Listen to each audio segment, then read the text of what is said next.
고린도 전서는 바울이 고린도에 있는 교회에게 쓴 편지입니다. 편지니까 말 그대로 편지에 양식이 있어서 맨 처음에 문안 인사로 시작하고 맨 마지막 끝에 안부 또는 당부로서 편지를 마무리합니다. 성서를 연구하는 사람들이 바울 서신을 보면서 전혀 독특하지 않고 그 당시에 편지 쓰는 기본적인 양식이다라고 얘기를 합니다. 양식만으로 보면 평범한 방식 그대로입니다. 바울이 고린도 전서만 쓴 것이 아니라 신약성경에 대략의 한 10편 이상의 편지를 썼는데 편지의 서두와 말미가 비슷합니다. 그래서 일반적으로 보면 그냥 편지 쓴 거다라고 치부해 버릴 수도 있습니다. 그러나 각 문안이고 각 당부이지만 어떤 방식으로 어떤 내용으로 문안하고 어떤 내용으로 당부하느냐, 그 바울이 사용한 표현을 살펴보면 단지 편지 양식을 썼다라고 치부해버리는 정도가 아니라 철저하게 기독교적 내용, 기독교적 의미를 담아내고 표현하고 있다라는 것을 알 수 있습니다. 오늘 그래서 고린도전서를 마무리하는 날 바울이 맨 처음에 무엇을 강조하고 맨 나중에 무엇을 강조하고 또 중간에는 어떤 식으로 전개했나 전체 그림을 한번 요약 정리를 해보겠습니다. 그 표현 하나하나에 기독교적 의미를 잘 내포하고 있는데 가장 대표적인 것이 맨 앞에 나오는 교회에 대한 언급입니다. 바울이 여러 교회에 편지를 썼죠. 그래서 사람들이 바울이 편지를 쓴 교회가 어디냐라고 물어보면 로마 교회, 고린도 교회, 갈라디아 교회, 에베소 교회, 빌립보 교회, 골로새 교회, 데살로니가 교회 이렇게 말을 하곤 합니다. 그러나 바울의 서신서를 읽어보면 정작 바울 자신은 그 지역 교회를 언급하는 적이 없습니다. 바울이 쓴 편지 중에 로마 교회, 고린도 교회, 갈라디아 교회, 에베소 교회, 골로새 교회 그런 표현이 한 번도 나오지 않는다는 겁니다. 대신 바울이 사용하는 표현은 언제나 하나님의 교회입니다. 고린도전서 1장 1절에 보면 하나님의 뜻을 따라 그리스도 예수의 사도로 부르심을 받은 바울과 형제 소스데네는 고린도에 있는 하나님의 교회 곧 그리스도 예수 안에서 거룩하여지고 성도라 부르심을 받은 자들에게 라고 표현합니다. 고린도 교회가 아니라 고린도에 있는 하나님의 교회라고 표현합니다. 고린도 후서 1장 1절도 마찬가지. 하나님의 뜻으로 말미암아 그리스도 예수의 사도된 바울과 형제 디모데는 고린도에 있는 하나님의 교회라고 표현합니다. 그러니까 바울은 철저하게 교회를 하나님 관점에서 바라보고 인식하는 겁니다. 교회 하나님이 계획하신 것이고 교회 하나님이 세우신 것이고 교회 하나님이 책임지시는 것입니다. 그래서 바울은 각 지역에 있는 교회를 누가 개척했느냐, 누가 목회를 하고 있느냐, 어떤 방식이나 특징을 가지고 있느냐 전혀 운운하지 않습니다. 각 교회들에게 편지를 쓴 건데 서신을 읽어보면 당연히 바울은 각 교회의 존폐를 걱정하지 않고 부흥과 성장을 언급하지도 강조하지도 않습니다. 성경에서 하나님이 세우신 기관이 교회이니까 교회라는 용어와 교회를 엄청나게 강조하는 표현들이 많이 나올 것 같지만 정작 성경에는 교회라는 표현이 많이 나오지 않습니다. 오늘날 교계에서 가장 강조하는 단어가 아마 교회일 것입니다. 정말 많은 분들이 교회에 관심이 많습니다. 그리고 교회에 관심이 많다라고 하면 그 관심은 주로 교회의 부흥, 교회의 성장, 교회의 관리입니다. 어떻게 하면 교회를 성장시킬 수 있을까? 어떻게 교회를 운영할까? 어떻게 성도들을 재밌게 하고 주인 정신을 가지고 적극적으로 참여하게 할까? 성도를 어떻게 조직하고 어떻게 구성하고 어떻게 편성하고 어떻게 점검해서 어떻게 빠져나가지 못하게 할까? 그걸 고민하고 다양한 프로그램을 개발해서 세미나가 진행되고 있습니다. 그런데 정작 성경에는 교회들에게 보낸 편지에는 교회에 대한 언급이 별로 없다는 것입니다. 바울이 교회에 대한 관심이 적어서가 아닙니다. 성경이 교회의 부흥과 성장에 무관심해서가 절대로 아닙니다. 정반대로 성경은 정반대로 바울은 교회에 대하여 걱정하지 않고 염려하지 않고 불안해하지 않았다라는 것입니다. 왜냐하면 교회 누가 세우셨다? 하나님이 세우셨고 누가 책임지시느냐? 하나님이 책임지니까. 교회는 하나님의 교회이니까 교회를 책임지고 교회를 돌보시는 분 하나님이시니까 본인들은 교회에 대하여 그렇게 집중하지 않았던 것입니다. 당연한 거예요. 교회에 대하여 가장 관심이 많고 가장 걱정을 하고 가장 열심을 내는 분들이 누구냐? 목사님들이시죠. 목사님들 중에서도 협동 목사님 말고요, 부목사님들 말고요, 교회에 관심을 갖는 최대의 인물이 누구냐? 교회를 담임하고 있는 담임 목사들입니다. 저도 목사이고 저도 담임입니다만 주변에 제 동료들이나 선후배를 보면 담임 목사들의 교회 사랑은 정말 대단합니다. 존경할 만합니다. 자나깨나 교회 생각만 하고 앉으나 서나 교회 부흥, 교회 성장만 생각하고 오나가나 새신자 정착, 기신자 훈련에만 집중합니다. 그런데 같은 목사인 제가 생각하기에도 담임 목사들의 그런 모습이 교회 사랑 그렇게 여겨지지 않고 욕심이나 집착처럼 여겨지기도 합니다. 바울처럼 하나님의 교회라는 그 교회에 대한 기본적인 이해와 기본적인 신뢰가 좀 부족한 거 아닌가 그런 생각이 들기도 하고, 교회도 이제 경쟁 시대로 간주하고 교회도 약육강식과 적자 생존의 원리를 따라간다라고 생각하고 있는 것 같아 안타깝습니다. 바울이 강조한 교회의 가장 기본적인 인식, 즉 하나님의 교회라는 개념이 정말 회복되고 필요한 시기다라고 생각합니다.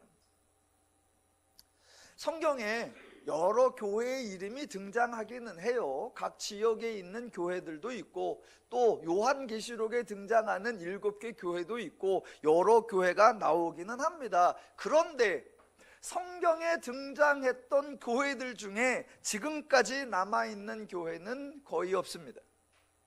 또 역사상에서 등장했던 영향력이 있던 교회, 컸었던 교회, 중요했던 교회 많이 있지만 역사상에 등장했던 교회가 오늘날까지 지속되고 있는 교회도 거의 없습니다.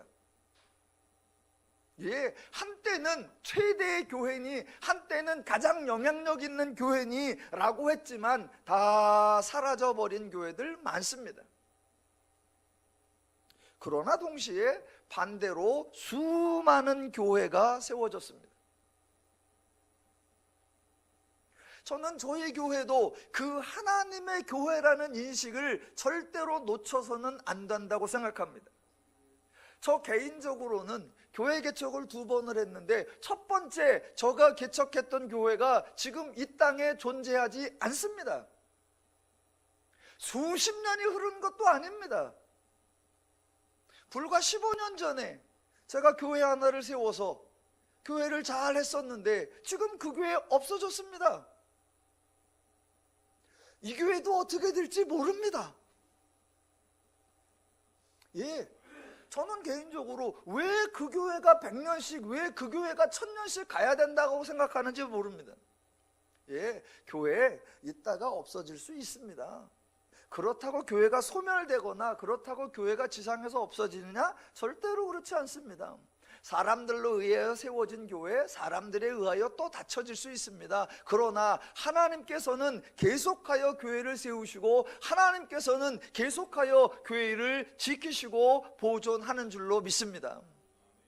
그래서 저와 여러분은 내가 출석하고 있는 교회나 내가 교책한 교회거나 내가 영향력을 펼쳤던 교회, 그런 생각은 싹 빼시고 처음부터 끝까지 오직 하나님의 교회, 그 하나님의 교회에 집중하시기를 주님의 이름으로 부탁을 드립니다. 예, 그래서 바울이 강조하는 교회의 가장 첫 번째 덕목, 하나님의 교회라는 사실입니다. 그 흔한 고린도 교회, 그 표현이 한 번도 나오지를 않아요. 모든 교회를 부를 때마다 언제나 하나님의 교회라고 부릅니다. 성경을 읽다 보면 한마디만 딱 들어도 어딘지 알 수가 있는 그런 경우가 있지요. 예를 들어 저희 교회도 성경 읽기를 하는데 그 타이밍에 조금 늦게 올 수도 있지요. 또는 주중에 성경 통독할 때 이미 시작한 다음에 올 수도 있지요. 그러면 불쑥 들어왔으니까 지금 어디를 읽고 있나 모를 수가 있습니다. 그러나 한 단어를 듣거나 한 구절을 듣거나 한 문맥을 들으면 어디다라고 찾을 수가 있어요. 하나 예를 들면 성경 통독하는데 딱 들어오는데 사무엘이 어쩌고 저쩌고 나온다. 그러면 이미 창세기부터 사사기까지는 지나간 거예요. 그리고 또 예언서도 아니에요. 딱 그 한마디, 사무엘이 한마디 듣고 아, 사무엘 상이구나, 또는 사무엘 하겠구나 알 수 있지요. 또 성경을 읽는데 왕이 여호와의 성전에 올라가, 이런 구절 딱 듣는 순간 열왕기이거나 또는 역대기이겠구나 라고 추정할 수가 있습니다. 그 등장인물이 등장하는 시기가 있고 또 인물에 따라서 그 전개가 다르니까, 지역도 마찬가지죠. 성경의 이야기는 대부분 이스라엘 땅, 가나안 땅에서 전개되죠. 물론 창세기나 출애굽기에는 애굽이 잠깐 등장하기도 하고 왕정사 후반기에는 바벨론이나 바사가 등장하기도 하지만 대부분은 가나안 땅, 이스라엘 지역에서 전개가 됩니다. 그래서 저와 여러분은 어느 지역이 나오는 것만 딱 들어봐도 아, 이게 성경의 전반부인지 중반부인지 후반부인지 알아차릴 수가 있습니다. 신약도 마찬가지예요. 신약도 딱 들어보면 크게는 구분하기가 쉽습니다. 예를 들어 신약 성경을 읽는데 예수께서 이르시되, 그러면 이거는 무조건 복음서 중에 하나예요. 마태, 마가, 누가, 요한 중에 하나구나 알 수가 있습니다.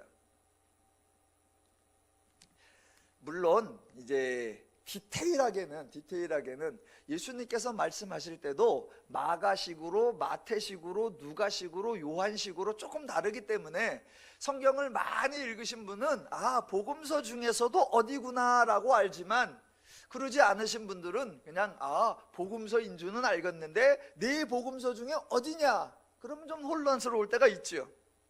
또 하나 예를 들면 이런 구절이 나오면 여러분은 어디라고 하시겠습니까? 십자가의 도가 멸망하는 자들에게는 미련한 것이고 구원을 받은 우리에게는 하나님의 능력이라. 이런 구절이 딱 나오면 크게는 구분이 되죠. 아, 일단 복음서는 아니다. 왜? 십자가의 도가 어쩌고 나오니까 이건 서신서구나. 그러면 서신서 중에 대략 한 17개의 서신서가 있는데 그 중에 어디일까? 예, 구분하기가 쉽지 않죠. 물론 성경을 많이 읽으신 분은 저거는 로마서식 표현이다, 저거는 고린도전서식 표현이다 알 수 있지만 아마도 대부분의 분들은 알아차리기가 쉽지 않을 겁니다. 제가 지금 이 얘기를 왜 드리냐면 서신서가 하나님의 교회를 강조할 뿐이지 각 교회가 위치한 지역적 특색이나 각 지역에 맞춘 교회의 색깔, 교회의 역할, 각 지역 교회의 목회자의 다양한 목회적 방법, 그런 거를 거의 언급하지 않는다라는 겁니다. 그래서 저와 여러분이 제목을 읽지 않고 고린도전서구나, 로마서구나, 갈라디아서구나 제목을 보지 않고 서신서를 읽으면 어느 교회에 보낸 편지인지 알아차리기가 쉽지 않다라는 겁니다. 자, 이걸 오늘날 교계하고 제가 뭘 강조하려고 하는지 한번 비교해서 설명해 보겠습니다. 대부분의 교단에는 자기 교단의 소식을 전해주는 신문이나 잡지, 언론이 있습니다. 저희 교단은 기독교 한국 침례회니까 저희 교단의 신문, 침례신문이 있습니다. 다른 교단에 가보면 기독공보, 기독교회 또는 크리스찬 타임즈라는 교단마다의 소식지가 있어요. 제가 여러 교단의 신문들을 갖다 놓고 타이틀을, 그 신문 제목을 싹 가려놓고 이게 어느 교단 건지 알아맞혀보라 그러면 저는 한 80%는 알아맞힐 수 있어요. 왜냐하면 각 교단마다 교단 색깔이 워낙 독특하고 교단마다 자주 쓰는 표현들이 있기 때문에 그 신문이나 그런 걸 보면 알 수 있습니다. 또 목사들은 그런 게 또 있는데 어느 잡지에서 뭐 어느 모범적 교회, 어느 유명한 교회 그런 걸 소개하는 기사가 쭉 뜨기도 하죠. 그러면 타이틀을 딱 빼놓고도 그 기사를 읽어보면 이게 대략 어느 지역이겠다 알 수도 있고 이분이 지금 어느 목사님을 소개하는 기사이구나 라는 것을 알아차릴 수 있기도 합니다. 왜냐하면 교회들이 자기가 속해 있는 지역의 특성을 강조하고 그 목사가 가지고 있는 독특한 목회 방식을 가능한 한 표출시키기 때문입니다. 그런데 저는 서신서를 볼 때마다 참으로 신기하기도 하고 또는 목회의 본질을 다시 생각하기도 합니다. 분명히 편지가 다양한 지역에 보내졌고 다양한 교회에 보내졌고 다양한 목회자들에게 보내졌고 다양한 성도들에게 보내졌는데 그 서신의 내용은 모든 하나님의 교회의 공통적인 내용이 가득 차 있다는 겁니다. 로마에 있는 교회에 보내니까 로마 교회의 특성이 드러날 수 있고 고린도 교회, 고린도 지역에 있는 교회니까 고린도 사람들이라든가 고린도의 다양한 특색이 묘사될 수 있을 건데 서신서들에는 각 교회의 특색을 강조하는 것이 아니라 정반대로 각 교회의 공통점을 강조하고 있다라는 사실입니다. 각 지역과 각 계층에 적합한 각각의 방법론을 제공하는 것이 아니라 모든 지역과 모든 계층이 알아야 하는 본질적인 복음적 내용을 강조하고 있다라는 겁니다. 여러분이 알다시피 저는 목사이지만 저만의 목회 철학이라는 게 별로 없습니다. 또 저희 교회가 저희 교회만의 뚜렷한 목표 그런 게 없습니다. 매년마다 우리 교회의 목표를 뭐로 정해야 할까 그런 걸 고민해 본 적이 없고 저와 여러분이 2017년도 우리 교회 표, 2018년도 우리 교회 표 그런 걸 들어보신 적도 없을 겁니다. 저는 그런 걸 고민하려고 해보지도 않고 정하려고 해보지도 않았습니다. 왜 그랬느냐? 아주 간단해요. 교회는 하나님의 교회다라는 개념이기 때문입니다. 하나님의 교회라고 하면 교회의 목표는 교회를 향하신 하나님의 뜻을 따르는 것, 그거 하나로 충분하고 그렇다면 목사의 역할은 하나님의 말씀을 선포하는 것이면 된다, 그거입니다. 서신서가 하나님의 교회를 강조한다, 교회를 하나님의 교회라고 표현한다, 이거 정말 중요한 것이고 교회마저 경쟁시대에 접어든 이때에 아주 시사하는 바가 많다고 생각합니다.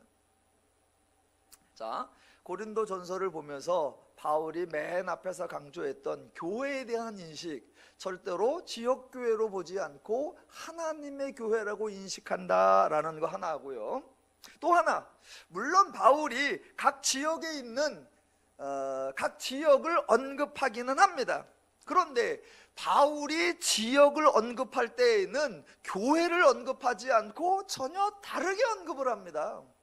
고린도 교회, 에베소 교회, 갈라디아 교회 이렇게 언급하는 것이 아니라 전혀 다르게 각 지역을 말할 때마다 성도를 강조합니다. 한번 들어보십시오. 에베소서 1장 1절. 하나님의 뜻으로 말미암아 그리스도 예수의 사도된 바울은 에베소에 있는 성도들과 그리스도 예수 안에 있는 신실한 자들에게 편지하노니. 빌립보서 1장 1절. 그리스도 예수의 종 바울과 디모데는 그리스도 예수 안에서 빌립보에 사는 모든 성도와 또 감독들과 집사들에게 편지하노니. 골로새서 1장 1절. 하나님의 뜻으로 말미암아 그리스도 예수의 사도된 바울과 형제 디모데는 골로새에 있는 성도들 곧 그리스도 안에서 신실한 형제들에게 편지하노니입니다. 바울의 편지 서두에 두 가지 특징이 나는 거예요. 교회를 언급할 때는 고린도 교회라고 표현하지 않고 고린도에 있는 하나님의 교회라고 표현하고, 그 교회를 또 표현할 때에는 고린도에 있는 성도, 고린도에 있는 신실한 자들, 늘 사람을 중심으로 표현하고 있다라는 사실입니다. 교회라는 표현과 성도라는 표현, 교회와 성도 중에 어디에 우선을 두느냐, 이것이 목회 방법이나 교회의 모습에 엄청난 차이점을 만들어냅니다. 제가 생각하기에도 정말 많은 목회자들이 교회를 우선적으로 생각하는 것 같습니다. 그렇게 교회를 우선적으로 생각하니까 성도들에게 교회를 위해서 열심을 내라, 교회를 위해서 헌신하라, 교회를 위해서 충성하라 라고 요구를 합니다. 교회를 우선시하니까 교회를 위하여 성도가 수단이나 도구로 전락해버리고 맙니다. 그 결과 교회는 커졌는데 성도는 힘들어하고, 교회는 성장했는데 성도는 교회를 떠나고, 교회는 부유해졌는데 성도는 가난한 교인이 늘어나 버렸습니다.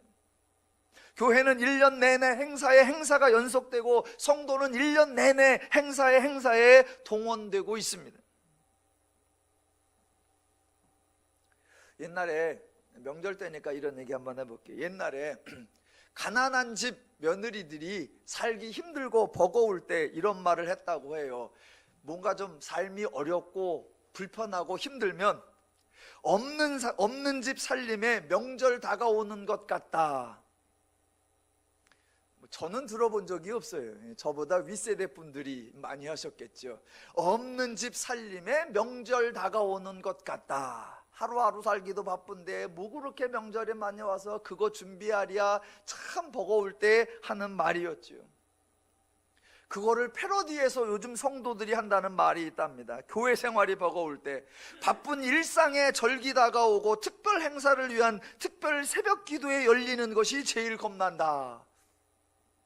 예, 교회를 우선하느냐 성도를 우선하느냐에 따라 목회 방법, 교회 운영의 비중이 완전히 달라집니다. 저와 여러분은 고린도전서를 읽으면서 단 하나의 고린도 교회의 행사도 만나본 적이 없습니다. 다른 서신서들을 읽어봐도 특별 행사가 언급되는 것을 발견할 수 없습니다. 물론 초기 교회 시대와 현재 교회 시대가 많이 다르다는 거, 예, 저도 알고 있습니다. 또 서신서가 그 교회의 1년 내내 상황을 디테일하게 보고하지 않았다는 것, 예, 그것도 알고 있습니다. 또 교회가 아무것도 하지 않는 것이 능사가 아니라는 거, 예, 그것도 잘 알고 있습니다. 그러나 제가 강조하고 싶은 게 뭐냐, 성경이 강조하고 있다고 느끼는 게 뭐냐, 성경은 성도에게 초점을 맞추고 있지 절대로 성도가 교회의 수단으로 인식되지 않고 있다라는 겁니다. 전적으로 성도에게 모든 메시지가 맞추어져 있습니다.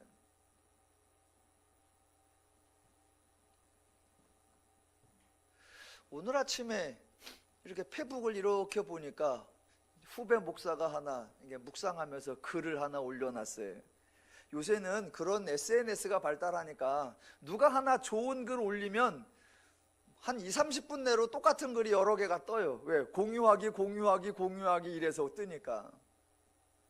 그래서 오늘 제가 요 설교 이렇게 정리하는데 메시지가 딱 뜨길래 한번 읽어봐야 되겠다 해서 여러분에게 소개시켜 볼게요. 예, 제가 많은 목회자들이 교회에 초점을 맞추다 보니까 성도가 전락한다 라고 하면 반론을 필 겁니다. 아니다. 모든 교회가 도리어 성도에게 초점을 맞추고 있다. 그래서 성도가 좋아하는 설교를 하고, 성도가 좋아하는 편의시설을 만들고, 성도가 좋아하는 다양한 문화 행사를 하고 있지 않느냐 라고 말할 겁니다. 그래서 그 후배의 페북에 이렇게 나와 있더라고요. 공연장이 되어버린 예배당, 엔터테이너가 되어버린 사역자, 관객이 되어버린 회중, 우리는 교회를 잃어버렸다. 예, 교회는 커졌는데 성도가 사라지고 예배는 많아졌는데 복음이 사라진 것은 아닌가? 저 여러분은 고린도전서를 다시 한번 읽으면서 성경이 강조하는 게 과연 무엇인가 늘 기억해야 되고, 늘 성도의 중요성, 성도의 강조성을 회복해야 할 것입니다. 자, 오늘 고린도전서를 총정리하는 시간인데, 지금 서두 부분에서 하나님의 교회를 강조하고 성도를 강조했다라는 거 하나 하고요. 이제 중간 이야기를 해보겠습니다.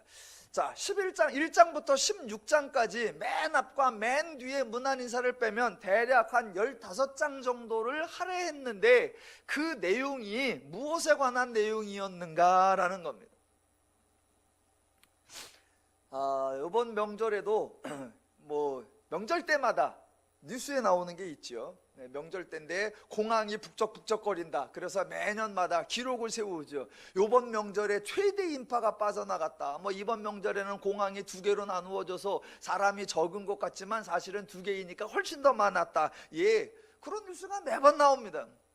이번에는 또 특별히 긴 연휴가 아니었는데도 많은 인원이 나갔다 그래요. 그래서 이제는 명절의 의미는 퇴색해버리고 이제 연휴라는 의미가 강한 것 같다라고 하고, 그러니까 또 이런 얘기도 나오죠. 이제 이번에 설 명절에 해외를 나갔는데 해외 나간 사람들의 50% 이상이 동남아로 갔답니다.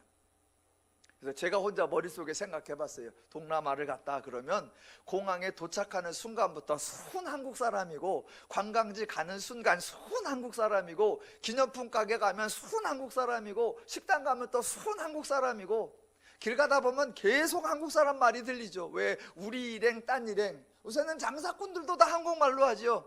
일로 와 싸다 싸 전부 다 한국말로 해요. 그래서 온통 한국 사람 판이죠. 그러면 이제 내가 지금 해외를 나온 거야, 우리 동네를 나온 거야 라는 약간의 착시 또는 착각 현상이 들기도 합니다. 자, 성경을 읽거나 성경을 들을 때에도 많은 성도들이 착각이나 착시 현상에 빠질 때가 있습니다. 성경을 읽어보니까 온통 하나님 이야기가 계속 반복되면, 아하, 성경의 모든 내용이 하나님을 위한 거구나 라는 착각이 듭니다.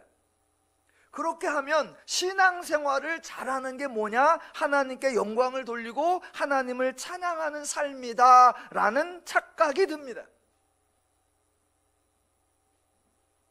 우선 성경을 읽어보니까 성경이 온통 하나님의 이야기다. 예, 그게 착각 또는 착시 현상이에요. 성경이 온통 하나님의 이야기를 하는 것은 맞습니다. 하나님이 나타나고 하나님이 말씀하고 하나님이 이적과 기사를 행하고 하나님이 일하고 하나님이 수고하고, 온통 하나님이 일하고 활동하는 게 나오니까 성경의 이야기는 하나님의 이야기다. 맞지만 그게 착각이에요. 그게 착시예요. 왜냐하면 그 하나님이 왜 나타나고 누구를 위해서 일하고 무엇을 만들어내려고 일하고 있는가, 그것을 파악하지 못하기 때문이.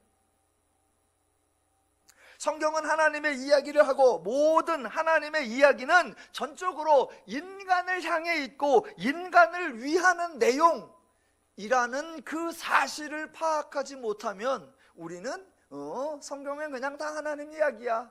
신앙생활 어떻게 하는 거야? 성경처럼 우리도 하나님 말씀을 자꾸 전하고 하나님께 영광을 돌리는 거야. 그런 착각 현상에 또 빠져듭니다.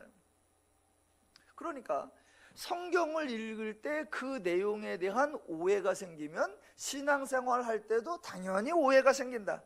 그래서 그렇게 착시현상, 착각현상, 오해를 하는 사람들과 만나서 대화를 하면 처음부터 끝까지 온통 하나님 이야기뿐이에요. 하나님으로 시작해서 하나님으로 끝이 납니다. 그래서 뭔 말만 하면 하나님이 하랬어, 하나님의 뜻이야, 하나님이 기뻐하셔. 가끔 만나서 어디가 그러면 늘 교회 간다고 합니다. 제가 가끔 신기한 거는 믿음 좋다라고 하는 분들하고 이렇게 대화를 만나서 이야기를 해보면 도대체 이 사람이 남편이 있는지, 이 사람이 아내가 있는지, 이 사람이 자녀가 있는지, 이 사람의 애가 몇 학년인지 도무지 파악이 안 되는 경우가 있습니다. 왜냐하면 몇 시간 내내 얘기를 하는데 하나님 얘기만 계속하지 자기 얘기가 없어요. 그러고 대놓고 뭐 애는 있으십니까? 물어보기도 뭐하고. 그러니까 대화를 하다 보면 힌트가 나와야 되거든요. 이렇게 하다가 아유 우리 집 남편은 그럼 결혼한 사람이구나. 아유 우리 집 애가 그럼 애가 있구나. 아들놈은 안 그랬는데 딸이 그래요. 그럼 아들하고 딸이 있구나. 대화가 이렇게 이어지면 그런 정보가 나와야 되는데 처음부터 끝까지 뭔 말만 하면 하나님, 뭘 말만 하면 하나님. 아니 요새 뭐 하신다며요? 어떻게 그걸 하시게 됐어요? 그러면 자초지종이 나와야 되잖아요. 기도했더니 하나님께서 그거 하래요. 아니 그게 시대가 잘 안 맞는 것 같더니 하나님의 응답이었어요. 아니 그래서 어려움이 좀 있지는 않나요? 하나님께서 하실 거예요. 이게 대화가 안 돼. 대화가 처음부터 끝까지 하나님 얘기만 쭉 하면 그게 잘하는 건 줄 알아요. 그 대화가 끝나고 돌아서면 참 오늘 신실한 사람을 만났다, 믿음 좋은 사람을 만났다, 그런 느낌이 드는 게 아니라 오늘 광신도 하나 만났네, 다시는 길에서 마주치지 말자, 그런 느낌이 받아요. 자, 성경을 읽으시면서 절대로 착각하시면 안 됩니다. 제가 이런 부탁을 드릴 때마다 참 쓸데없는 부탁이다 그런 생각을 해요. 왜? 착각할 만큼 읽지를 않으시거든요. 성경을 읽으실 때 오해하시면 안 됩니다. 오해는 나발이고 일단 읽지를 않는데 뭐 쓸데없는 걱정이지만 언젠가 쓸데가 있을 줄 알고 한번 해보겠습니다. 성경을 읽으시면서 절대로 착각에 빠지면 안 되는데 정리를 해드리면 기독교는 철저하게 하나님 이야기를 합니다. 그리고 성도는 철저하게 자기 이야기를 해야 합니다. 다시 한번, 기독교는 철저하게 하나님 이야기를 하고 성도는 철저하게 자기 이야기를 한다. 아니 그러면 서로 다른 이야기를 하는 거냐? 아니요, 전혀 그렇지 않습니다. 기독교가 하는 하나님 이야기와 성도가 하는 자기 이야기에 교차점이 있는데 그게 뭐냐? 바로 예수 그리스도 이야기입니다. 하나님은 예수 그리스도를 통해서 인간의 죄 문제를 해결해 주셨습니다. 예수의 십자가 사건을 통해서 죄인을 구원하여 인간을 새로운 피조물이 되게 하고 인간에게 새로운 행복한 삶을 누릴 수 있도록 만들어 주셨습니다. 그러니까 기독교는 계속해서 하나님의 사역, 예수의 사역 이야기를 하는 거예요. 기독교가 전도를 하거나 기독교가 선교를 하거나 선교를 할 때 온통 예수를 이야기합니다. 왜? 예수를 높이자? 아니요. 그 예수가 인간을 위해서 행한 일, 그것을 설명하기 위해서입니다. 그래서 기독교는 하나님 이야기, 예수 이야기를 하는 거예요. 그렇다면 성도는 철저하게 자기 이야기를 해야 하는데 그 자기 이야기의 근거로 뭐가 등장해야 되느냐? 예수 이야기가 등장해야 한다라는 겁니다. 대신 하나님 이야기가 하나님 이야기에서 그치거나 예수 이야기가 예수 이야기에서 그쳐버리면 의미가 없습니다. 성도는 예수 이야기를 시작해야지요. 그렇게 시작을 했다면 그 예수로 인해 자기가 새로워졌다는 자기 이야기가 나와야 한다라는 겁니다.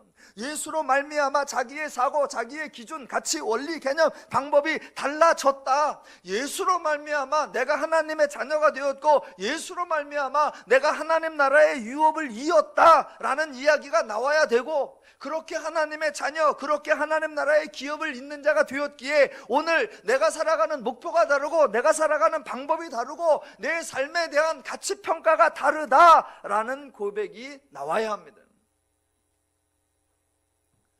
이러한 자기 이야기가 싹 빠져버리고 예수 이야기, 하나님 이야기 그래버리면 그건 그냥 여러 영웅들 이야기, 여러 성인 군자 이야기 중에 하나에 불과해버림. 세상에서 자기 이야기를 많이 하는 사람은 교만한 사람이라고 하거나 자기 중심적인 사람이라고 비난을 받을 수 있습니다. 그러나 기독교에서 자기 이야기를 하는 사람은 그것을 간증이라고 하고, 그것을 고백이라고 하고, 그것을 감사라고 하고, 그것을 찬양이라고 합니다. 왜? 내가 행한 일, 그것을 떠버리는 것이 아니라, 나의 수고, 나의 노력, 나의 애씀을 강조하는 것이 아니라 내가 받은 은혜, 그것을 강조하기 때문입니다. 그래서 내가 내 이야기를 많이 해야 돼요. 그런데 내가 이렇게 된 거는 하나님의 은혜 덕분이고, 내가 이렇게 될 수 있었던 것은 하나님의 사랑 때문이고, 오늘 내가 이런 생각을 하게 된 것은 하나님의 말씀을 깨달았기 때문이고, 오늘 내가 이런 방식으로 살아가게 된 것은 하나님의 복을 받았기 때문이고, 기독교에서 말하는 예수 이야기, 그것을 성도가 이야기할 때는 그 예수로 인한 나의 변화, 그 예수로 인한 나의 삶을 설명하기 위해서 이어야 합니다. 그래서 고린도 전서를 읽어보면 바울은 정말 시도 때도 없이, 정말 쉬지도 않고 계속해서 하나님 이야기, 예수 이야기를 말합니다. 그러나 그렇게 등장하는 하나님 이야기, 예수 이야기의 결론은 언제나 나의 성도됨, 너의 성도됨, 우리의 성도됨으로 마무리 짓고 있다라는 것입니다. 제가 착시 현상에 빠지지 말라고 한 게 뭐냐면, 읽어보면 바울이 1장부터 16장까지 계속 비슷한 패턴을 반복합니다. 하나님이 우리를 구원했다, 예수가 십자가를 졌다, 그래서 부정한 자는 하나님의 의를 이루지 못한다, 또 우리가 거룩하게 살아야 된다, 성결하게 살아야 된다, 음란을 버려야 된다, 그런 얘기가 계속 반복돼요. 그러면 쟁일 하나님 얘기만 하는구나, 계속 부활 얘기만 하는구나, 계속 예수 얘기만 하는구나, 계속 십자가 얘기만 하는구나 라고 착각할 수 있다. 그런데 그렇게 예수 이야기가 등장하고 결론이 언제나 그 하나님으로 말미암아 나의 성도됨, 그 하나님으로 말미암아 우리의 성도됨, 그 하나님으로 말미암아 우리의 새로워짐, 이렇게 귀결되고 있구나. 그래서 결국 바울은 예수 이야기이지만 동시에 성도 이야기구나 라는 사실을 분별해야 한다는 것입니다.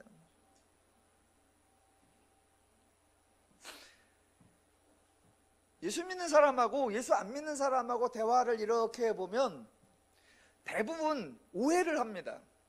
왜 오해를 했냐면 이 대화의 패턴을 구분을 못해요. 예수 믿는 사람 이야기는 일단 하나님 얘기로 시작을 해요. 왜? 나를 설명하려니까 하나님 얘기가 안 나오면 설명이 안 돼요. 그거 빼버리면 성도의 대화가 아니고 일상의 대화니까. 그래서 내가 죄인이었을 때, 내가 연약했을 때, 옛날에 내가 이렇게 살았는데 시작하고 하나님 얘기를 쭉 해나갑니다. 그러면 사람들은 그 하나님 얘기를 귀 기울여 듣고, 그래서 저 사람이 저렇게 됐구나, 그래서 저렇게 사는구나 라고 파악을 해야 되는데, 하나님 얘기를 이렇게 시작하면 갑자기 안 들어요. 왜? 그건 하나님 얘기니까. 그래서 빼버려요. 그래놓고 하나님 얘기를 끝난 다음에 그래서 내가, 그럼 그때부터 들어요. 왜? 내가 하니까 저 사람 얘기구나 라고 들어. 그리고 이러고 들어보니까 내가 달라졌어, 내가 변했어, 내가 새로워졌어 그러면서 하는 말, 내가 이제부터는 내게 있는 모든 것을 배설물로 여기고 오직 하나님만을 아는 그리스도 아는 지식만을 귀하게 여겨. 그러면 앞뒤 다 빼놓고 아유 저만 잘났네, 아유 저만 똑똑하네, 아유 저만 제대로 됐네. 왜냐하면 성도가 왜 이런 대화 패턴을 가지고 가는지를 관심을 안 갖기 때문에. 그러니까 저와 여러분이 지금 고린도전서가 왜 하나님 얘기를 시작하는가, 그리고 어떻게 성도 이야기로 끝나는가, 이런 걸 알아차리지 못하면 우리는 하나님 이야기로 착시현상에 빠질 수 있고, 우리 대화를 듣는 세상 사람들은 인간 얘기로 착시현상에 빠질 수 있어요. 그러니까 성경을 듣고 성경을 볼 때마다 어떻게 시작해서 어디로 연결되는가, 왜 저 표현이 등장해서 어떻게 마무리를 짓는가 꼭 분별하셔야 합니다. 고린도전서를 이렇게 읽어보면 온통 하나님 이야기만 나오는 것 같아요. 그래서 어떤 사람들은 지겹다, 또 십자가야, 또 부활이야, 또 그리스도야, 이렇게 읽는 분이 계십니다. 그런데 또 어떤 분들은 고린도 교회 읽어보면 고린도전서는 별로 읽고 싶지 않다 그래요. 왜? 거기는 온통 사람 얘기만 나온다. 파당했다는 얘기, 음란했다는 얘기, 부정했다는 얘기, 처녀 이야기, 결혼 이야기, 그 다음에 성만찬 이야기. 왜 온통 그런 얘기만 하냐? 그러니까 어떤 이야기로 시작해서 어떻게 전개되는지를 싹 빼버린 채 등장하는 주제만 보면 그렇게 여겨질 수 있습니다. 그런데 고린도전서를 이제 다 마무리 짓는 이 순간에 한번 기억을 이렇게 되살려 보시면 고린도전서에는 두 가지 이야기, 즉 하나님 이야기와 성도 이야기가 절묘하게 혼합되어 있다라는 걸 아실 수 있습니다. 그리고 하나님 이야기와 성도 이야기가 순서가 일정하게 나온다는 거, 당연히 고린도 교회에 문제가 먼저 나오죠. 바울이 내가 너희에 대하여 들었다, 너희가 나에 대하여 물은다 이러면서 어떤 문제를 지적합니다. 그러나 바울은 각각의 문제가 있다고 해서 각각의 문제를 다 별도로 해결하지 않습니다. 무슨 문제가 나오든지 분쟁의 문제가 딱 나온다 그러면 그 다음에 예수 그리스도가 어쩌고 저쩌고, 음행의 문제가 나온다 바로 그 다음에 하나님이 어쩌고 저쩌고, 주의 만찬에 대한 문제가 나온다 그 다음에 하나님이 어쩌고 저쩌고. 모든 문제가 나오면 결론 방식으로 늘 하나님 이야기가 등장합니다. 하나님이 어떻게 사역을 행하셔서 성도에게 어떤 결과, 어떤 열매가 이루어졌는가, 그래서 성도가 어떤 존재가 되었는가 라는 걸 설명합니다. 왜? 그래야 너희는 그런 성도인데, 그래서 이렇게 행동해야 되는데 어찌하여 저렇게 행동하고 있느냐라고 설명할 수 있기 때문입니다. 기억이 나실지 모르겠습니다만 고린도전서에 대략 한 11가지 정도의 문제가 등장한다고 하는데, 저는 여러분에게 말씀드린 적이 있습니다. 11가지 문제가 아니라 고린도전서의 문제는 딱 한 가지다. 기억이 안 나시죠? 딱 한 가지다. 뭐예요? 성도가 성도됨에 대하여 잘 알지 못하고 있다. 그거 하나예요.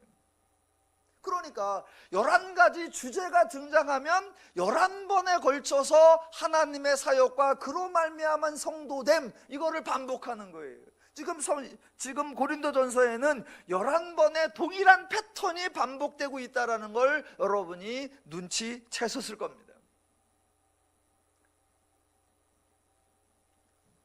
자, 그래서 맨 앞에 바울은 교회를 하나님의 교회로 선언하고, 교회에 집중하는 것이 아니라 교회는 하나님의 책임, 하나님의 돌보심을 신뢰하고 성도들에게 집중하고 있구나. 그리고 그 성도들에게는 그 성도가 어떤 하나님의 사역의 결과로 어떤 성도됨의 모습이 되었는가, 거기를 설명하는 것에 집중하고 있다라는 것을 설명을 드렸고, 마지막 이제 오늘 16장에 이제 설교를 편지를 다 쓰고 마지막 이제 안부로 마치는데, 자 보세요.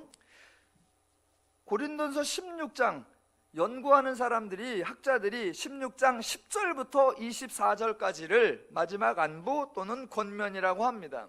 그 중에 10절부터 12절까지를 읽어보면 디모데와 아볼로에 대한 당부가 나옵니다. 그래서 얘를 두려움 없이 잘 돌봐라 라는 권면이 나오고요, 15절부터 18절까지를 이렇게 보면 스데바나의 집이라는 표현이 나오고, 또 스데바나, 부드나도, 아가이고 이런 사람을 좀 알아주라 라는 당부가 나오고요, 19절과 20절에는 아시아의 교회들의 문안, 그리고 아굴라와 브리스가와 그 집에 있는 교회들의 문안, 서로 교회들끼리 문안과 안부를 나누는 이야기가 나오고요, 맨 마지막 22절로 24절까지의 말 그대로 마지막 인사, 이게 등장합니다.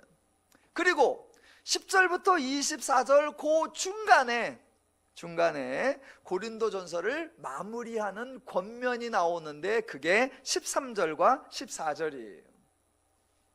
13절 13절 읽어볼게요. 깨어 믿음에 굳게 서서 남자답게 강건하라. 너희 모든 일을 사랑으로 행하라 입니다. 이게 절로 나눠져 있으니까 저희들은 당연히 13절 따로 읽고 14절 따로 읽지요. 그러나 이제 원문상으로, 내용상으로 정리해보면 13절과 14절 맨 앞에 깨어있으라, 이게 하나 딱 나오는 거예요. 그리고 깨어있어서 이 세 가지처럼 행동하라 라고 표현되는 겁니다. 제가 읽어볼게요. 깨어있으라, 깨어있어서 믿음 안에 서 있으라, 깨어있어서 남자답게, 남자답게라는 말은 또는 용감하게라고도 번역이 돼요. 그래서 깨어있어서 용감하게 행동하라, 그리고 깨어있어서 모든 일을 사랑으로 행하라 입니다. 그러니까 지금 바울은 맨 앞에서 뭐를 강조했느냐? 하나님을 강조했고, 중간 내내 복음을 설명하고 하나님의 사역을 설명하고 성도됨을 설명했습니다. 그리고 맨 마지막에 뭐라고 부탁하느냐? 깨어있으라. 무슨 말이다? 제발 이 하나님적 가치와 기준과 원리, 성도의 존재, 성도의 능력, 성도의 소속, 이것에 대하여 인식하고 있으라 강조하는 거예요. 그렇게 하나님에 대하여, 성도됨에 대하여 인식한 상태에서 믿음 안에 굳게 서고 용감하게 행하고 모든 일을 사랑으로 행하라 라고요. 자, 그러면 사랑으로 행하라, 그냥 사랑하자 이 아니라 그랬습니다. 저희 교회 불러본 적은 없지만 저희 교회 주제가가 2개 있죠. 성경에 초점 때 했는데 대부분이 안 오셔서 모르시는 거는, 저희 교회 주제가 2개. 하나는 태진아의 사랑은 아무나 하나. 그냥 이렇게 본문에 사랑으로 행하라 그러면 그래 사랑으로 행하자 이런 의미가 아니지요. 죄인들은 사랑으로가 된다 안 된다? 안 되는 거예요. 죄인들은 사랑이라는 명분으로 이런저런 이름으로 하지만 결국 내용상으로는 뭐가 된다? 죄의 원리로 행하는 거예요. 그런데 하나님이 예수 십자가의 사역을 통하여 우리를 성도로 변화시키고 하나님의 성품을 주어서 사랑이 가능한 존재로 변화시켜 놓았으니까 사랑으로는 누구만 가능하다? 성도만 가능한 거예요. 그러니까 바울은 그 설명을 다 한 후에 너희는 성도다, 너희는 사랑할 수 있는 존재들이다, 그러므로 너희는 사랑으로 행하라 라고요. 그래서 주제가 사랑은 아무나 하나. 그리고 또 하나 주제곡 있죠. 또 하나 주제곡, 자이언티가 부른 노래, 양화대교. 왜? 행복하자, 아프지 말고. 바울의 강조가 그거예요. 하나님의 복받은 자, 하나님의 은혜 받은 자니까 사랑으로 행하여 모두가 행복하고 모두가 기쁘고 모두가 자유롭게, 절대로 성도가 교회의 수단으로 하나님의 도구로 전락해서는 안 되고 하나님의 도움으로 교회의 안위 속에 성도가 자유롭고 평안하고 행복하고 기쁘고 즐겁고 신나게, 맨 마지막에 그렇게 하는 거예요. 그래서 너희가 깨어 있어서 성도됨을 알고 하나님을 알아서 하나님의 마음으로 믿음 안에 거하라, 하나님의 마음으로 용감하게 행동하라, 하나님의 마음으로 즉 사랑으로 행하라 라고 권면하는 겁니다. 그러니까 고린도전서 전체가 하나님으로 시작해서 하나님의 내용으로 전개되고 하나님의 마음을 강조하는 것으로 끝나고, 그 모든 것 그렇게만 생각하면 에이 원통 하나님 얘기네, 전혀 그렇지 않다. 그렇게 하나님 얘기를 듬뿍하면서 그 하나님으로 말미암은 성도됨을 알아서 성도됨을 누리며 평안하게 행복하게 살아라. 고린도전서의 결론입니다. 고린도전서를 다 들으신 여러분께서 혹시라도 살다가 왜 이렇게 삶이 버겁지, 왜 이렇게 삶이 곤고하지, 그럴 때는 또 고린도전서를 읽어보면서 내가 이렇게 놓치고 있구나, 내가 이런 걸 상실하고 있구나.